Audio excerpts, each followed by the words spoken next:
नमस्कार दोस्तों, मैं हूं यश और मैं स्वागत करता हूं आपका आज की ऐसी वीडियो में जहां पे हम समझेंगे कि इन दिनों में मार्केट इतना गिर क्यों रहा है। ये जो आईटी के स्टॉक्स है वो एक्चुअल में इतने नीचे क्यों जा रहे हैं और ये फार्मा वाले स्टॉक भला इतना गेन क्यों दिखा रहे हैं। एक्चुअल में इस हिलते डुलते मार्केट में हो क्या रहा है, तो चलो ना यार देखते हैं एक एक करके। सबसे पहले देखते हैं एफआईआई ने एक्चुअल में करा क्या है। देखो, जुलाई में फॉरेन इन्वेस्टर्स ने 30,508 करोड़ के शेयर बेचे। 2025 की टोटल आउटफ्लो 79,344 करोड़ हो गई। 10 साल का ये वर्स्ट रिकॉर्ड है। क्यों? क्योंकि इंडिया के शेयर्स चाइना वियतनाम से महंगे हैं, आईटी कंपनीज का परफॉर्मेंस खराब है और यूएस इंडिया का ट्रेड डील भी डिले हो रहा है। और ऐसे में ही 1 अगस्त की यूएस टैरिफ का डर बना हुआ है। आज ही यूएस कॉमर्स सेक्रेटरी ने कहा कि डेडलाइन एक्सटेंड नहीं होगी। आईटी कंपनीज को इसी की घबराहट है। अगर टैरिफ लग गया तो टीसीएस इन्फोसिस के प्रॉफिट दबा के गिरेंगे। तो इसीलिए समझो इन्वेस्टर्स ने इन्हें पहले ही बेच दिया। और इन ट्रम्प ने जब ट्रेड वॉर डिक्लेयर किया तभी मैंने एक चीज एनालाइज कर ली थी। हमारा जो मेनली मेजर आईटी सेक्टर है वहाँ काम कहाँ से आता है? यूएस से। और अगर यूएस टैरिफ लगा रहा है तो सबसे खतरनाक इम्पैक्ट इन्हीं इंडस्ट्रीज पे पड़ेगा। इसीलिए कई महीने हो गए मैंने आईटी स्टॉक्स को हाथ नहीं लगाया। I was with chemical and pharma. और अगर अभी रिसेंट की 28 जुलाई की बात करें तो सेंसेक्स 0.7% गिरा था, निफ्टी 0.6% गिरा था और सबसे ज्यादा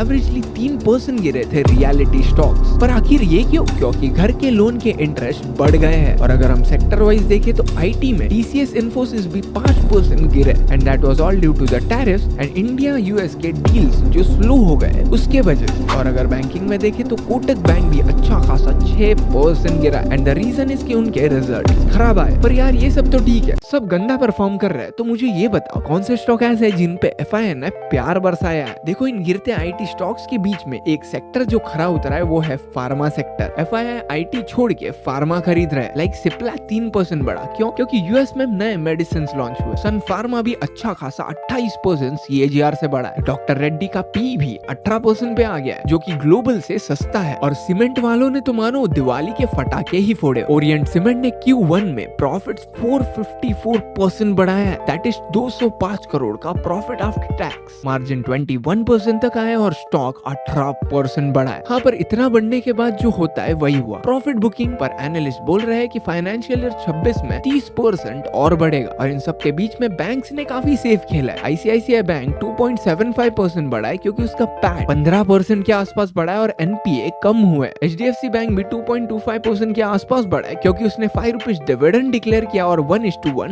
बोनस दिया है। और अगर हम आईपीओ की बात करें तो जुलाई में 20,000 करोड़ के आईपीओ आए, जिसमें एनएसडीएल का आईपीओ 18 टाइम्स सब्सक्राइब हुआ। और इन सब आईपीओ की प्रीमियम लिस्टिंग हुई with average premium gain of 25%। But ये रही सबसे मेन चीज और सबसे मेन थोड़ी सी डराने वाली न्यूज, क्योंकि कोटक सिक्योरिटीज ने कुछ वार्निंग्स इशू की है। उन्होंने कहा कि इकोनॉमी स्लो हो रही है। कोटक ने जीडीपी एस्टिमेट भी घटा दिया है, जो कि फाइनेंशियल ईयर 25 में पहले 6.4 था, वो अभी घटा के 6.1% किया है। पर ये आखिर करा क्यों? गाँव में ट्रैक्टर्स और एफएमसीजी की सेल गिर रही है, शहर में लोग एक्सपेंसिव चीजें कम खरीद रहे हैं। अगर ऐसे चलेगा तो इकोनॉमी कैसे चलेगी? और दूसरी बात यह है कि शेयर के भाव भी ज्यादा बढ़ गए क्योंकि निफ्टी का पी भी 22 के ऊपर जा चुका है, जो कि चाइना और इंडोनेशिया से 82% महंगा पड़ता है। और फाइनेंशियल ईयर 25 में सिर्फ 4.9% की प्रॉफिट ग्रोथ एक्सपेक्टेड है। कोटक बोल रहा है कि मिड कैप से बचो, आईसीआईसीआई एचडीएफसी जैसे सेफ स्टॉक्स लो। मतलब इनडायरेक्टली बताना ये चाहते हैं कि लार्ज कैप में इन्वेस्ट करो। और अगर तुम एफआईएस को देखो तो एफआईएस डबल गेम खेल रहा है। एफआईएस सेकेंडरी मार्केट में बेचकर प्राइमरी आईपीओ मार्केट में पैसा लगा रहा है। और अगर कोटक महिंद्रा बैंक के प्रॉफिट्स की बात करें तो दैट इज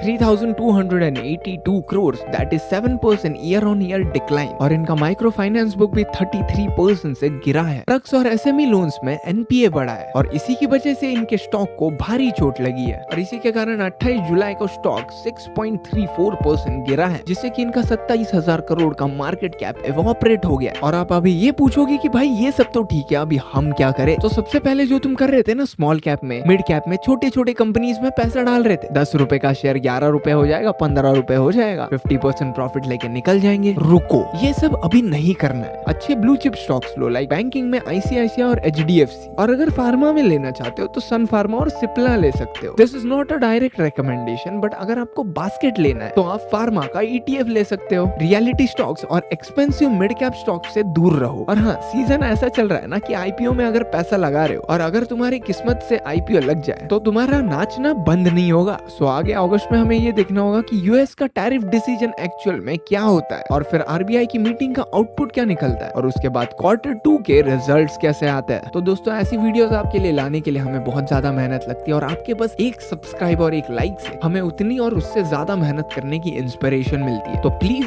सब्सक्राइब करो और लाइक करो वीडियो को और कमेंट करो कि आपको किन चीजों पे वीडियो चाहिए या फिर आपको किसी और अलग टॉपिक पे वीडियो चाहिए, ये हमें जरूर से कमेंट सेशन में बताओ। और ये ट्रैक करते रहो कि यूएस एक्चुअल में टैरिफ्स कैसे लगाने वाला है, क्योंकि उसी से ये तय होगा कि तुम्हारा पोर्टफोलियो कहाँ पे जाएगा। और हाँ, रिसेंटली मॉर्गन स्टैनली ने महाराष्ट्र पर भी एक रिपोर्ट निकाली है, उसका भी हम एक वीडियो लाने वाले, तो जरूर से सब्सक्राइब करना और लाइक करोगे तो ऐसी वीडियोस आपके फीड पे आती रहेगी। और जेन स्ट्रीट की बात सुनिए, सेबी ने उनके ट्रेडिंग पे रोक लगाई थी, पर बीच में ऐसा क्या हुआ कि अब वो रोक सेबी ने निकाल दी, इस पे भी वीडियो आएगी, तो जरूर से सब्सक्राइब करना। एंड जस्ट लाइक दैट मैं मिलता हूं आपसे अगली वीडियो में। हमें इंस्टाग्राम पे फॉलो करना ना भूले। बाय।